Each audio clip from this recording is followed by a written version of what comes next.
Section 8. Explanation of Family Pledge Number 8.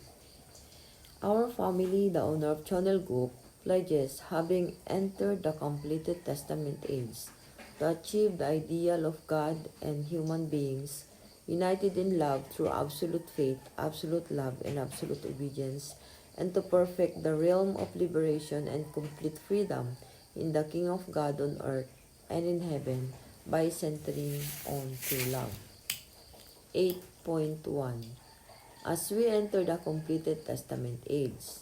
8.1.1. What is the completed testament age? The completed testament age refers to the new age that begins now.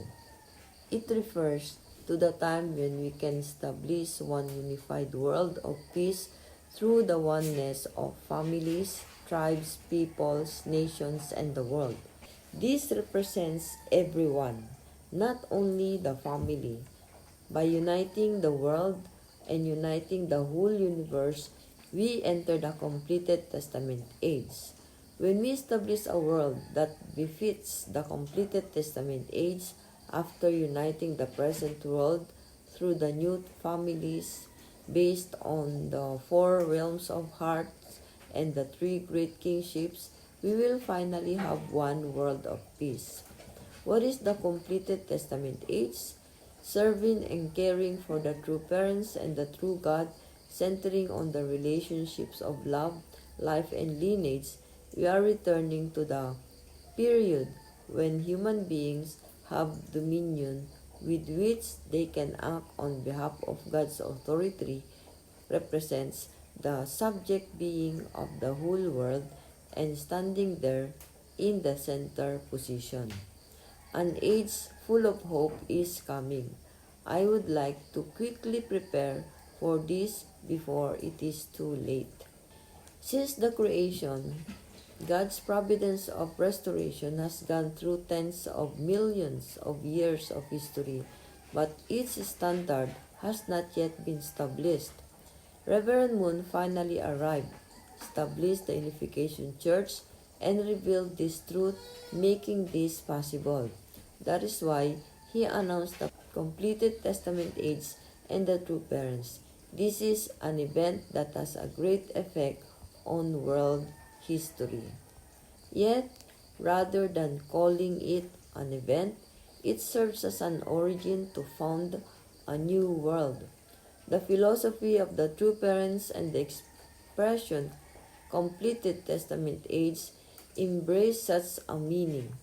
What promise is being fulfilled in the completed testament age? It is the promise that God made to human beings at the time of creation. It is not the age of the providence of restoration or the age of the providence of salvation, but is the world of the ideal of creation that is to be realized. God thought of the words true parents even before human beings did. God's ideal of creation is the appearance of the true parents. In that word is found the core of the ideal that God created from the beginning. Thus, heaven cannot remain still. We are entering the age of the great transformation or change throughout the world. Things were offered in the Old Testament age, sons and daughters in the New Testament age, couples in the completed Testament age. And then you attend God. As a result of the fall, we human beings failed to attend God on earth, serving Satan instead and being separated from God. We should now attend God and reconnect everything to Him. Thus, the things in your possession are not really yours. They correspond to the Old Testament age and sons and daughters to the New Testament age. In the Old Testament age, things were sacrificed to pave the way for the children, and in the New Testament age, sons and daughters were sacrificed for the coming of the parents. It is ultimately to attend God on this earth that the Lord at His second advent, the true parent, comes and suffers on this earth. Now we are in hell because we have been in service to Satan on earth. Thus, we should attend God through the application of true love. It was to make this one road that the providence has been going through 6,000 years of biblical history until now. Jesus tried to connect the New Testament age to the completed Testament age and bring heaven and earth into oneness. This, however, failed, and God's providence was prolonged for another 2,000 years. Jesus brought the New Testament age and worked to expand his scope to the world. The expansion movement produced many martyrs, especially during the 400 years of Roman persecution. Many of his followers shed much blood. However, through that indemnity condition, the movement was expanded to the global level. Through this prolongation, God extended his providence of salvation to the world, hoping that the failures at the time of Jesus would be indemnified again on the world level.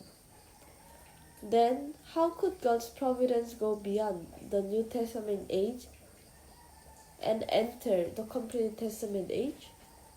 The completed Testament age refers to the realm of oneness of God and human beings. It refers to establishing through true love the realm of oneness and standing on an equal basis by connecting together. God is not always vertical, and human beings are not always horizontal. The vertical and horizontal are to become one. Since the false parents came into existence through the fall, it is a historical fact that the true parents must come.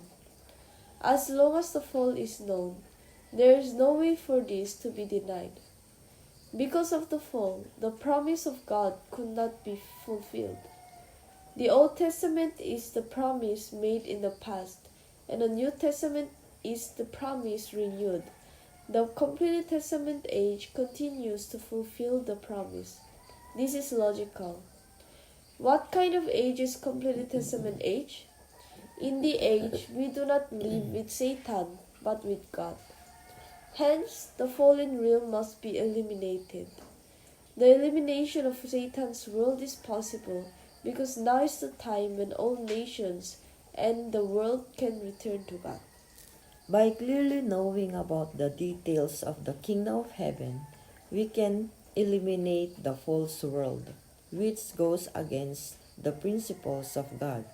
It is important to prescribe medicine or to present an alternative to the fallen world unless we clearly know the right path for the individual, the family, the tribe, the people, the nation, the world, and even the path for the kingdom of heaven. The reason why we now talk specifically about justification by attendance is because it refers to the age in which one lives life as if in the kingdom of heaven. That is why we are talking about justification by attendance. The history of restoration means to reenact God's ideal of creation. For this reason, God's ideal is to be unfolded centering on Him, in the world in heaven and in the world on earth. However, these worlds have fallen short of the original standard due to the fall. Therefore, the providence of salvation is God's work. He is striving toward re-establishing heaven and earth to the original ideal of creation, the new world of creation, from the environment under Satan's realm of control. When you look at human history, it can be viewed as having three ages: the Old Testament age, the New Testament age, and completed Testament age. What does the Old Testament age refer to? It refers to the age when sacrificial offerings were made to save children. It was a preparation for the coming of the Son of God. The New Testament age is the age in which Jesus served as a sacrifice to receive the parents. That is why, in the age of the second coming, the bridegroom and bride were established to receive the parents. In the completed Testament age, Reverend Moon, with the title of the true parent, has suffered for 40 years so that God could be received on earth. Through this, the oneness of God in human beings is achieved. When we speak about the true parents and the completed Testament age, we are referring to the fact that Adam and Eve are to reach perfection and return to the place where there is no fall. Women throughout the whole world are considered as part of the true mother's body. Adam is one person and Eve is also one person. This is important. Adam should be one perfect third person, so should Eve. What does the completed Testament age represent? The completed Testament age represents the fulfillment of God's covenant. That is, He is giving the blessing to humankind. In the Old Testament age, the blessing did not occur. In the New Testament age, the blessing was desired.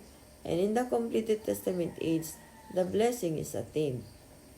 It is not God's ideal of creation that Adam and Eve marry centering on God, thereby connecting the life force centered on His love to the life of Adam and Eve and leaving his lineage behind. Had this happened, they would have become the true parents. True love is indeed great. There can be only one set of true parents. They are the only parents of humankind. The completed Testament age is the age in which the true parents appear for the first time ever in human history.